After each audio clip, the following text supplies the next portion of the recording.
In this section, we'll cover the outputs of quantitative risk analysis. The only update for this process is the risk register updates. Elements of this include probabilistic analysis of the project, probability of achieving the cost and time objectives, the prioritized list of quantified risks, and trends in quantitative risk analysis results. For probabilistic analysis of the project, what you're creating is the forecasted results of the project schedule and costs as determined by the outcome of the risk analysis. This would include your project completion dates and the costs, and the confidence level associated with each one. Basically what this means is after you've identified your risks and ranked them, the really big ones are going to stand out.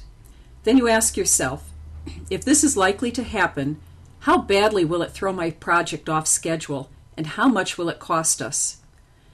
The cumulative distribution means that you're taking those most probable risks and adding the schedule issues and the additional costs together to get a sense of how much the variance could be. Sometimes it could be pretty big. If your stakeholders want to put money out to avoid the risks, this helps you to understand how much of a contingency reserve is needed. If they don't want to put out any money, that also tells you how limited the contingency reserves are. Confidence levels can also be used to describe the level of confidence placed on the outcome of the forecasted results. The probability of achieving the cost and time objectives is assigned by the project manager using all that gathered and analyzed information. It documents those probabilities and as such requires a thorough understanding of the current project objectives and the knowledge of the risks.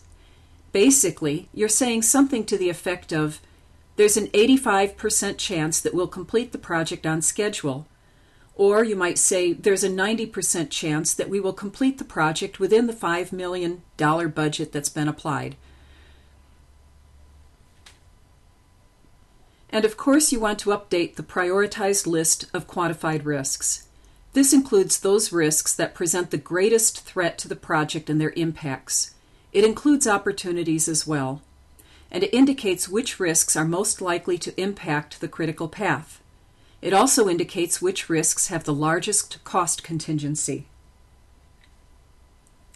And lastly, you have the trends in quantitative risk analysis results. These will surface as the risk analysis processes are repeated.